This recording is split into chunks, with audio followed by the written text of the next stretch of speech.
There's a secret humanity has carried for millennia, a knowledge so powerful it's been deliberately hidden from the masses, relegated to esoteric circles and the great masters of human achievement.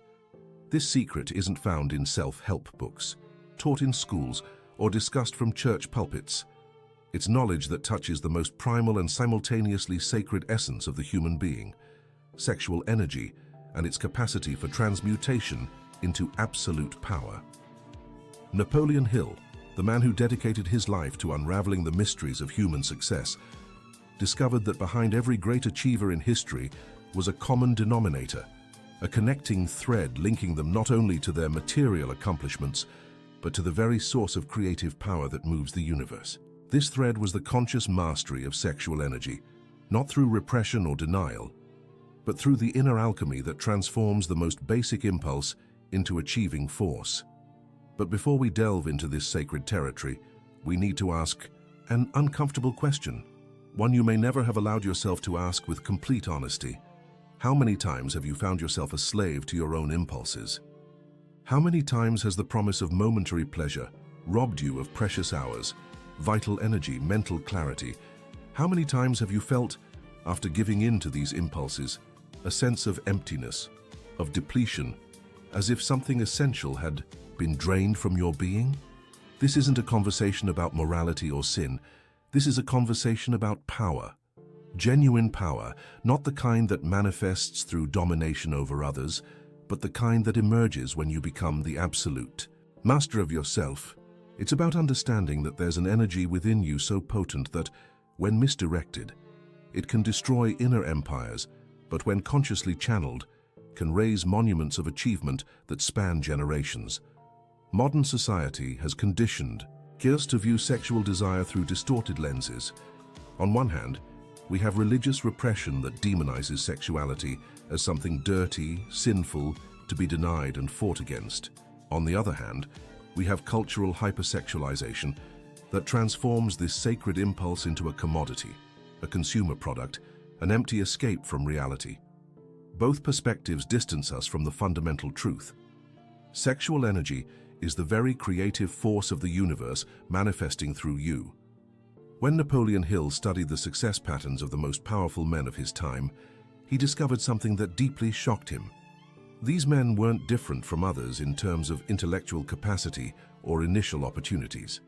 The difference lay in how they related to their own sexual energy. They had discovered, consciously or unconsciously, the secret of sexual transmutation.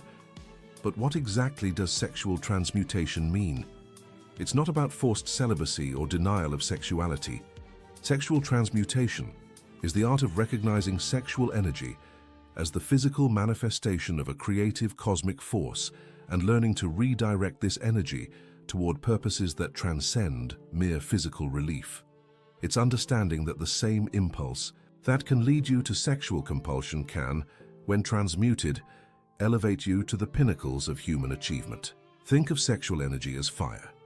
Fire can destroy an entire forest if uncontrolled, but it can also forge the strongest steel, illuminate the darkness, provide life-preserving warmth. The difference lies not in the nature of the fire, but in the consciousness and skill of the one who handles it. Similarly, your sexual energy can be a destructive force that keeps you in vicious cycles of impulse and depletion, or it can be the forge where you shape your character, your will, your power of achievement. Compulsive masturbation represents the most primitive and wasted expression of this energy, not because the act itself is inherently evil, but because when it becomes compulsion, it reveals a complete disconnect from the true potential of this force. Every time you yield to the impulse without consciousness, without purpose, without higher direction, you are literally wasting cosmic fuel.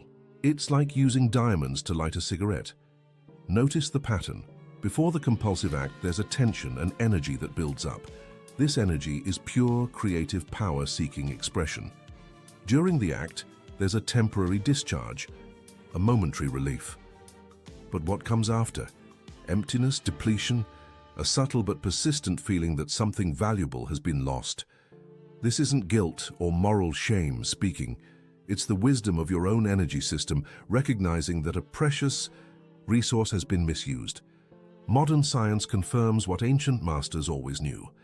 Sexual energy is intrinsically connected to creativity, vitality, personal magnetism, mental clarity. When you expend this energy compulsively and unconsciously, you're not just losing a few minutes of pleasure. You're draining the very reserves that could fuel your genius, your presence, your power of influence.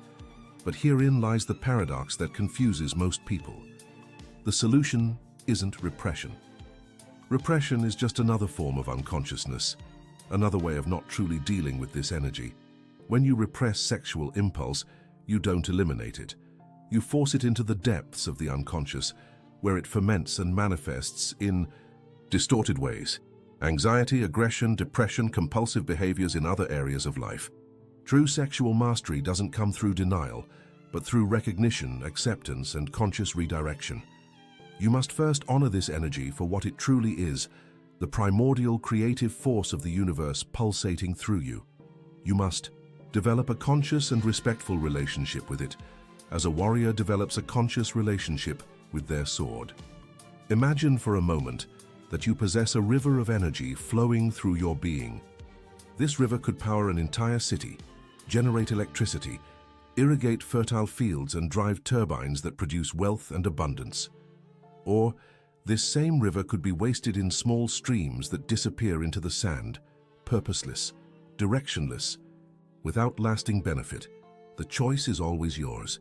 When Napoleon Hill spoke of sexual transmutation, he was describing the process by which high achievers learn to channel this energy upstream toward higher centers of consciousness. Instead of allowing the energy to dissipate through compulsive, sexual release, they directed it to the mind, the heart, the will, where it transformed into inspiration, determination, personal magnetism, and the power of influence. This process doesn't happen overnight. It requires discipline, yes, but intelligent discipline, not brutal repression. It requires a deep understanding of the mechanisms by which this energy operates within you. Above all, it requires a fundamental shift in how you view pleasure and purpose. Society has taught us to seek pleasure as an escape from pain, as a reward for effort, as an inalienable right. But the masters of sexual transmutation discovered something revolutionary. The greatest pleasure doesn't come from the release of tension, but from the conscious channeling of this tension toward higher purposes. The pleasure of conscious creation infinitely surpasses the pleasure of unconscious release. Think about the moments in your life when you felt most alive, most powerful, most connected to your potential. Chances are these moments didn't come after episodes of sexual indulgence, but during periods of intense focus, passionate creation, total engagement with a purpose that transcended your immediate desires. These were moments of sexual transmutation in action, even if you didn't recognize them as such at the time. Sexual energy carries within it the seeds of all other human powers. When transmuted, it becomes contagious enthusiasm that inspires others to follow your lead. It becomes mental clarity that cuts through confusion and sees solutions where others see only problems. It becomes personal magnetism that attracts opportunities, relationships, and resources. It becomes willpower that persists when everyone else gives up. But to access this power, you must first understand why you succumb to compulsive impulses. In most cases, compulsive masturbation isn't really about sex. It's about escape. Escape from anxiety, stress, boredom, loneliness, fear. It's a primitive form of self-medication, a way to temporarily alter your emotional state without dealing with the underlying issues that create these unwanted states. This understanding is crucial because it reveals that the real work isn't simply stopping masturbation, but developing more sophisticated internal resources to handle the emotional states that lead you to seek this form of escape. You need to build an inner fortress so strong that you don't need escapes, but can face any emotional storm with equanimity and power. The journey of sexual transmutation is, essentially, a journey of shadow integration. Carl Jung, the great Swiss psychologist, taught that the shadow contains not only our repressed and denied aspects, but also our unrealized potentials. Your compulsive sexual energy is shadow, not because it's bad, but because it represents unintegrated power, unchanneled force, unrealized potential. Integrating the sexual shadow means bringing awareness to the unconscious patterns that govern your sexual behavior. It means questioning not only what you do, but why you do it. What emotional needs are you trying to satisfy through sexual release? What aspects of yourself are you trying to avoid or deny? What potentials are you keeping dormant through the constant dissipation of your vital energy? This process of deep questioning can be uncomfortable, as it forces you to confront truths you may have avoided for years. But it is precisely in this discomfort that the opportunity for transformation lies. Each moment of conscious discomfort is a moment of regained power, of redirected energy, of released potential. Sexual transmutation also requires a sophisticated understanding of time and natural cycles. Your sexual energy isn't constant. It flows in waves, in cycles, in tides. Learning to recognize these cycles and work with them, instead of against them, is an essential part of mastery. There are times when energy is high and can be channeled into great creative projects. There are times when it's low and is best used for contemplation, planning, regeneration. The man who masters his sexual energy develops a refined sensitivity to these inner rhythms. He doesn't fight against his sexual nature. He dances with it. He doesn't see it as an enemy to be defeated, but as a partner to be understood and honored. This shift in perspective completely transforms the experience of sexual energy from a source of internal conflict to a source of creative power. But perhaps the most revolutionary aspect of sexual transmutation is its ability to transform not only you, but your influence on others. Transmuted sexual energy manifests as charisma, as a magnetic presence that attracts people and opportunities. It's no coincidence that the great leaders of history, the great artists, the great innovators, all possessed this magnetic quality that transcended words or physical appearance. This magnetic presence cannot be faked or forced. It emerges naturally when you stop wasting your vital force on empty indulgences and begin to accumulate it for higher purposes. It's like the difference between a common light bulb and a laser. Both use electrical energy, but the laser concentrates this energy so precisely that it can cut through steel. Your sexual energy, when concentrated through transmutation, develops this same quality of precision and power. The journey to master your sexual energy is simultaneously the most personal and the most universal journey a man can undertake. It's personal because no one can do this work for you. It's universal because the principles governing this transformation are the same that govern all forms of conscious evolution. The first step on this journey is honest recognition of where you are now. Without judgment, without shame, but with complete honesty, examine your current patterns of sexual behavior. How often do you succumb to impulses? Under what circumstances does this usually happen? How do you feel before, during, and after? What emotional triggers precede these episodes? This recognition isn't an exercise in self-flagellation, but in self-awareness. You can't transform what you don't acknowledge. You can't direct what you don't understand. Awareness is always the first step in transmutation. The second step is developing conscious alternatives. When you feel sexual energy building, instead of automatically channeling it through compulsive relief, you have choices. You can direct it towards intense physical exercise, transforming sexual energy into physical strength. You can channel it into creative work, transforming sexual drive into artistic inspiration. You can use it for deep meditation, transforming sexual tension into spiritual clarity. Each time you consciously choose one of these alternatives, instead of the automatic pattern, you're strengthening your willpower muscle. You're proving to yourself that you are capable of conscious choice, that you are not a slave to impulses, that you possess real power over your own energies. The third step is building a higher vision that is more attractive than immediate pleasure. Sexual transmutation doesn't work through denying pleasure, but through offering a superior pleasure. You need to have such a clear and inspiring vision of who you can become, what you can create, the impact you can have on the world, that this vision becomes more seductive than any instant gratification. This vision cannot be borrowed from others. It must emerge from your own depths. It must connect with your deepest values, your most authentic dreams, your truest sense of purpose.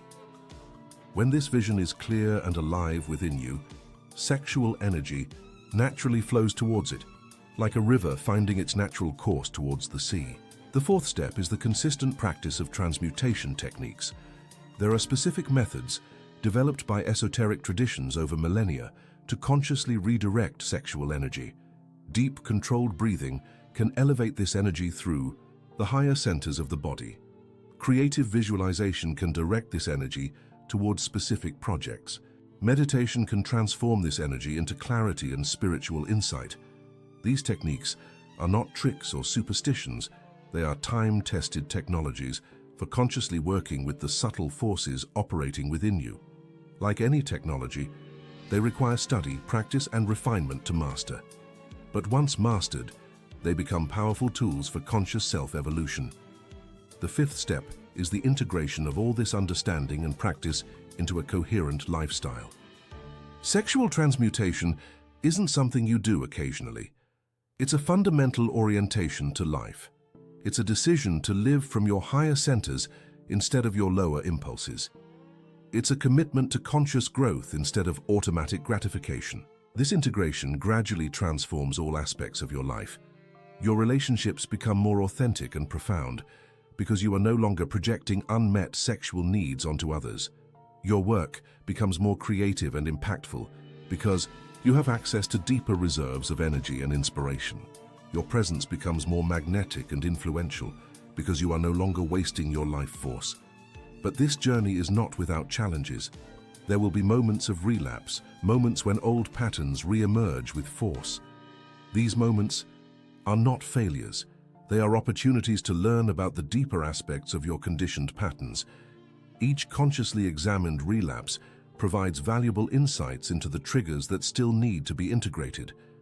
The important thing is not to use these moments as an excuse to give up, but as data to refine your approach.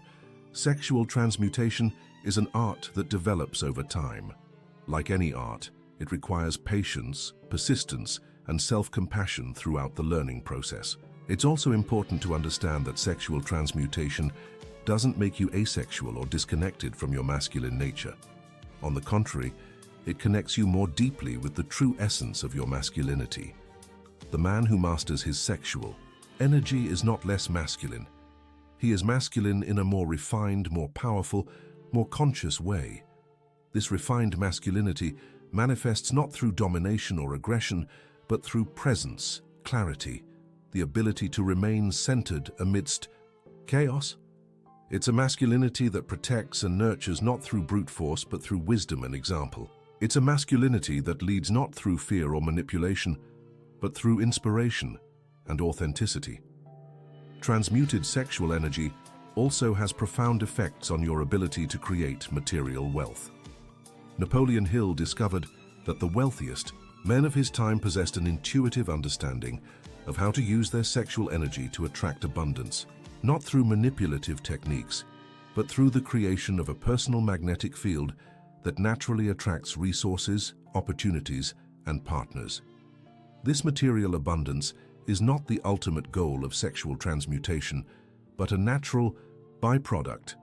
When you stop wasting your life force and begin to focus it on higher purposes, you naturally become more productive, more creative, more capable of creating value in the world. And when you create genuine value, material abundance naturally follows. The true treasure of sexual transmutation isn't material, it's spiritual.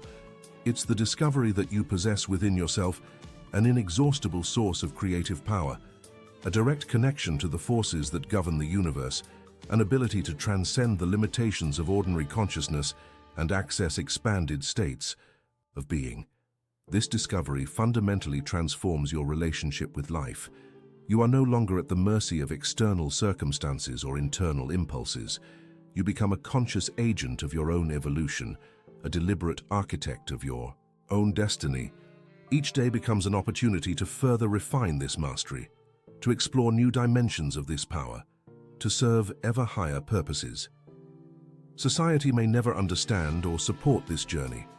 The dominant culture is invested in keeping people disconnected from their true power, consuming empty distractions, squandering their life force on fleeting pleasures. Recognizing and cultivating your true sexual power is an act of rebellion against this cultural programming. But this rebellion isn't violent or destructive. It's creative and constructive. It's the rebellion of one who chooses to awaken in a world of sleepwalkers, who chooses to grow in a culture of stagnation, who chooses to create in an environment of passive consumption. It's the most fundamental rebellion possible, the rebellion against unconsciousness. And when you truly commit to this rebellion, when you seriously decide to master your sexual energy and transform it into creative power, something magical happens. The universe seems to conspire to support your transformation. Resources appear when you need them. The right people enter your life at the right time. Opportunities manifest in ways that seem almost miraculous. This isn't superstition or magical thinking. It's the natural result of aligning your personal energy with larger cosmic forces. When you stop squandering your life force and begin to use it consciously, you naturally come into harmony with the principles that govern all creation. You become a channel through which these forces can express themselves in the physical world. The journey of sexual transmutation is ultimately a journey of return. A return to your natural state of power, a return to your original connection with the creative forces of the universe, a return to the magnificence that has always been your divine inheritance, but which has been obscured by years of social conditioning and energetic dissipation. This isn't a journey for the faint of heart or for those seeking easy solutions. It requires courage to confront your own deepest patterns, honesty to acknowledge where you've squandered your life force, discipline to build new habits, and vision to maintain focus on long-term results instead of immediate gratifications. But for those who are willing to undertake this journey, for those who are ready to reclaim their true sexual power and transform it into fulfilling force, the rewards are beyond description. Not just in terms of material success or social influence, but in terms of profound satisfaction, a sense of purpose, a connection to something larger than yourself. The forbidden secret of masturbation isn't that it's intrinsically bad or sinful. The secret is that it represents a missed opportunity, unrealized potential, unchanneled power. Every time you choose immediate gratification over conscious transmutation, you are choosing to remain small instead of becoming great, choosing weakness instead of power, choosing sleep instead of awakening. But now you know the secret. Now you know that within you pulsates an energy capable of transforming not only your own life, but of impacting the world around you in ways you can't yet imagine. The question that remains is simple yet profound. What will you do with this knowledge? Will you allow it to remain mere theoretical information, another interesting concept to be discussed and then forgotten? Or will you have the courage to apply it, to experiment with it, to allow it to fundamentally transform how you live? The choice is yours, as it always has been, but now it's a conscious, informed, powerful choice. Now you know that you possess within you the key to a kind of power that most people don't even suspect exists. The only question left is whether you will use this key to unlock the doors to your own infinite potential. The path lies before you. The energy is within you. The power has always been yours. Now it's time to reclaim it, channel it, and become the man you were always destined to be. A being of conscious power, limitless creativity, and transformative influence. The world is waiting for your highest self. It's time to answer that call.